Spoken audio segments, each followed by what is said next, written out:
استاد نے گھبرا کر فوراً بندوق زمین پر رکھ دی اور ہاتھ کھڑے کر دیے۔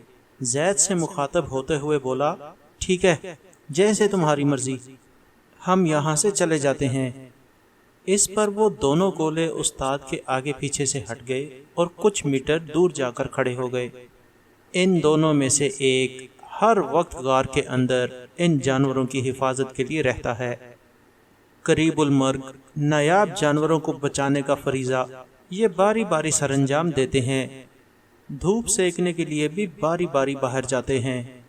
زید نے استاد کو خبردار کرتے ہوئے بتایا تاکہ وہ کوئی اور چالاکی نہ کر سکے۔ ٹھیک ہے، تم جیتے میں ہارا، دیکھ لو میں یہاں سے کچھ بھی نہیں لے جا رہا۔ میں نے تو اتنی محنت سے سرخ لومڑی کا شکار کیا تھا جو تم لوگوں نے چھین کر یہاں رکھ لی۔ یہ مخلوق بھی عجیب ہے جو تمہارے علاقے سے نایاب جانور جمع کرتی ہے۔ استاد نے بندوق اٹھائی اور ہمیں چلنے کو کہا، اس لیے کہ ہم قدرت سے زیادہ قریب ہیں۔ ہم تم لوگوں کی نسبت جانوروں سے زیادہ پیار کرتے ہیں۔ ہمارے مخصوص علاقے میں نایاب جانور جتنے محفوظ ہیں اتنے دنیا میں کہیں بھی نہیں۔ زید کی آواز دھیمی لیکن متانت سے بھرپور تھی۔ استاد ہمیں لے کر غار سے باہر آ گیا، جہاں گھنا جنگل دیکھ کر میرے دل میں عجیب سی اداسی طاری ہو گئی۔ میں نے مڑ کر ایک دفعہ پھر سے اس غار کا دہانہ دیکھا۔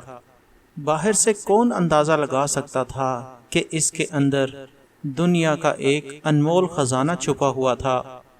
ڈپٹی اس علاقے سے جلد نکلنا چاہتا تھا۔ راستے میں اس نے استاد سے پوچھا، یہ جیلی کی بنی ہوئی آخر کیا بلائیں تھیں؟ استاد نے کہا لگاتے ہوئے کہا، یہ کوئی دیو ملائی ہستیاں نہیں تھیں، کوئی جدید مشین ہوگی۔ مشین؟ ڈپٹی حیرت سے بولا۔ استاد بولا، یہ نہ تو کچھ کھاتے ہیں اور نہ ہی پیتے ہیں۔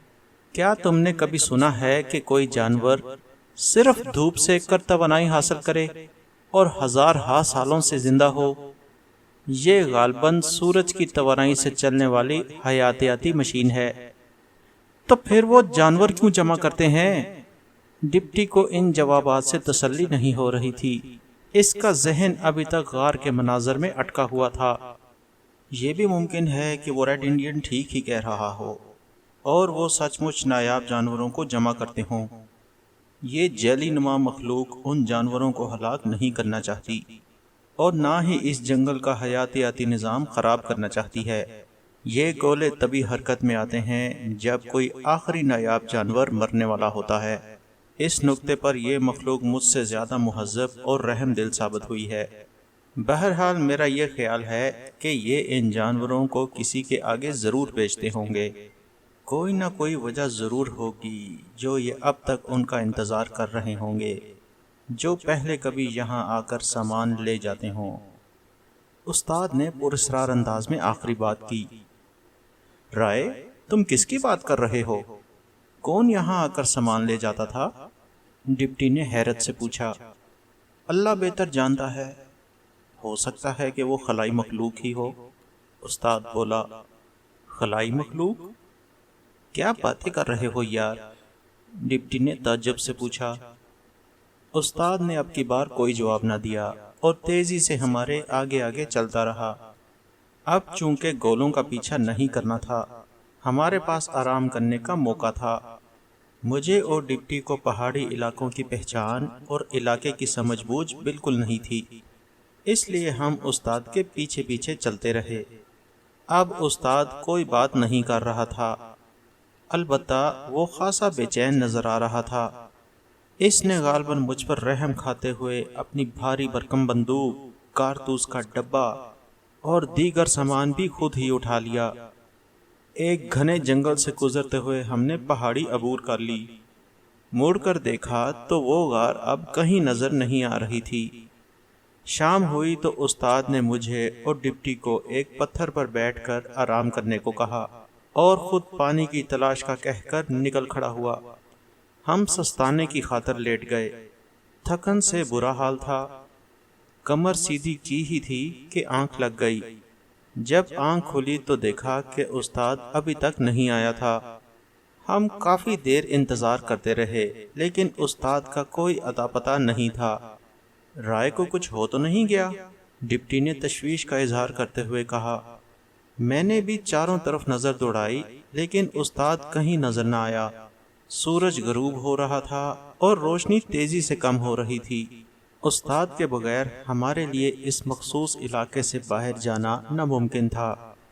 ہمیں تو سمجھ میں نہیں آ رہا تھا کہ جنگل میں رات کیسے کٹے گی۔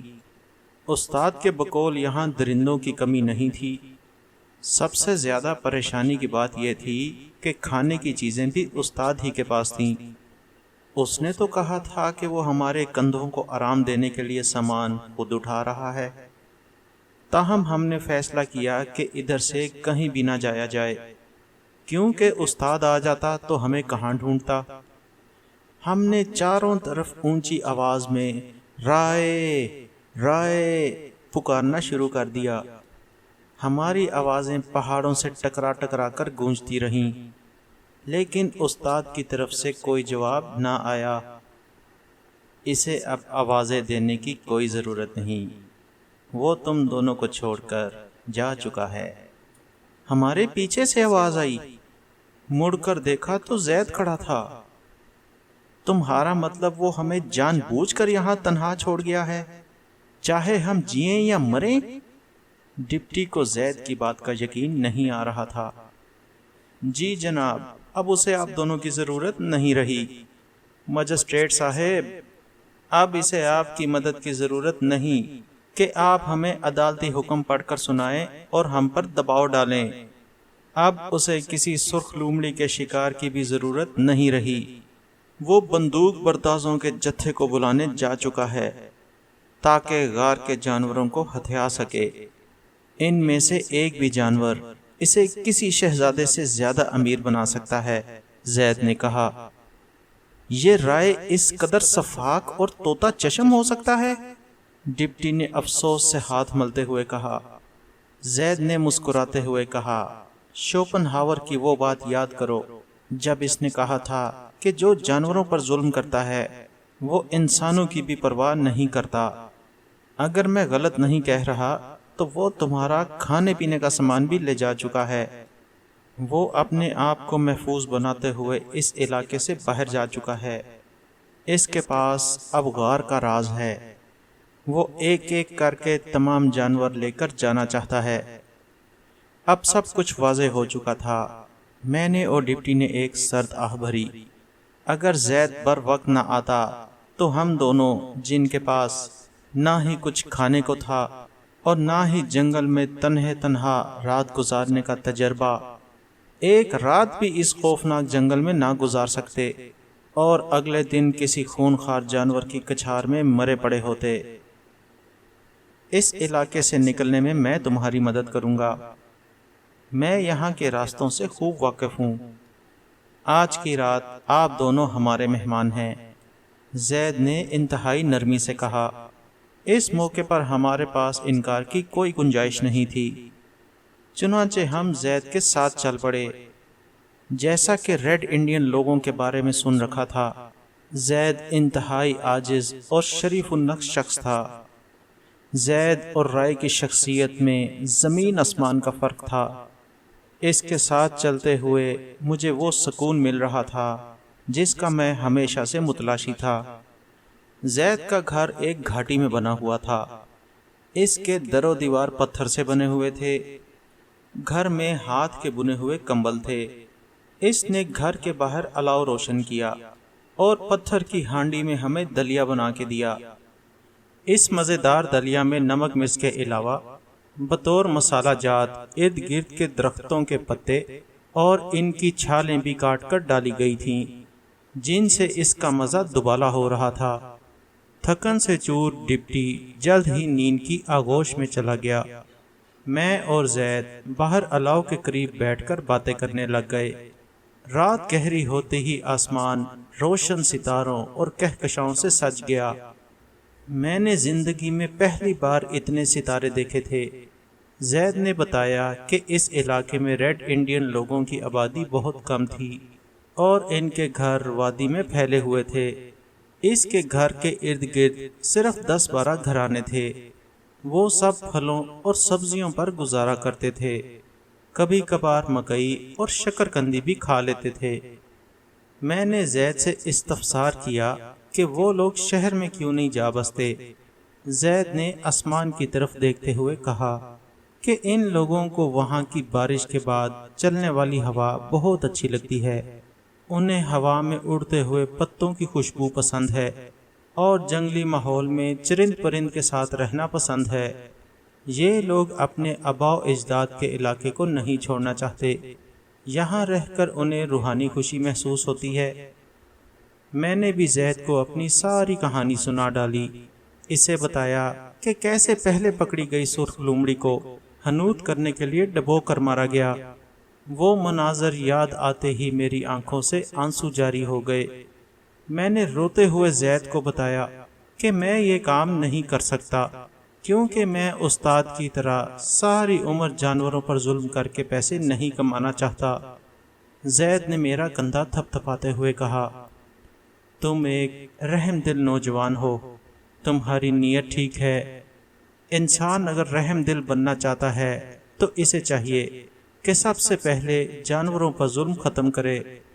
زید نے مجھے سو جانے کو کہا۔ وہ خود باہر ہی اللہ کے پاس بیٹھا آسمان کے تارے تکتا رہا۔ صبح ہی صبح زید نے ہمیں اٹھا ڈالا اور کہا، ہمیں جلد از جلد جا کر رائے کا راستہ روکنا ہے، وہ غار کی لالچ میں ضرور ادھر سے گزرے گا۔ زید کا اندازہ بالکل ٹھیک نکلا۔ 2 گھنٹے ہی گزرے تھے کہ ایک چٹان کے قریب سے وہ گزرتا دکھائی دیا۔ اس کی جیسے ہی ہم پر نظر پڑی تو اس نے ہم پر بندوق تان لی۔ دوست، تم ایسا نہیں کر سکتے، تم غار کے جانوروں کو لے جانے کا ارادہ ترک کر دو، وہ ہمارے لیے ایک مقدس جگہ ہے۔ خدا کی تعلیمات مت بھولو، ظلم کا انجام تباہی ہے۔ زید نے رائے کی طرف بڑھتے ہوئے کہا، ہاں وہ واقعی مقدس جگہ ہے، اسی لیے تو میری قسمت بدلنے والی ہے، رائے نے انتہائی سرد لہجے میں کہا، اور ساتھ ہی وہ حرکت کر ڈالی جس کی ہمیں قطعاً توقع نہ تھی۔ ٹھا کی ایک زوردار آواز آئی اور زید زمین پر ڈھیر ہو گیا۔ رائے کی بندوق کی نال سے دھواں نکل رہا تھا۔ میں اور ڈپٹی اچھل پڑے۔ زید کے سینے کے بائیں حصے میں گولی کا سوراخ تھا، جہاں سے خون رس رس کر نکل رہا تھا۔ رائے نے قصداً زید کے دل کا نشانہ لیا تھا، وہ اسے ختم کرنا چاہتا تھا۔ میرا خیال تھا کہ میں ہی دنیا میں سب سے بہتر حنوط شدہ شاہکار تخلیق کرتا ہوں، لیکن اصل استادی تو غار میں پڑے ان جانوروں پر ہوئی ہے۔ وہ تو ایسے جانور ہیں کہ جیسے ان میں جان ہو۔ مزے کی بات یہ ہے کہ ان میں سے ہر جانور معدوم ہو چکا ہے۔ میں تو انہیں ایسے نہیں چھوڑ سکتا، وہ بیش بہا قیمتی ہیں، میں ان کی ٹھیک ٹھاک قیمت وصول کروں گا۔ یہ صفائی دیتے ہوئے رائے کی آنکھوں سے شعلے نکل رہے تھے۔ اس ریڈ انڈین کا تو میں نے کام تمام کر دیا، تم دونوں عینی شاہد ہو۔ میں نہیں چاہتا کہ اس واقعے کا کوئی گواہ بچے، لہذا یہ کہتے ہوئے رائے نے بندوق کا رخ ہماری طرف کر لیا۔ میرا رنگ پھک ہو گیا۔ ڈپٹی نے فوراً ہاتھ کھڑے کر دیے اور گھبرا کر بولا، نہیں رائے، ایسا نہ کرو، ہم نے کچھ نہیں دیکھا۔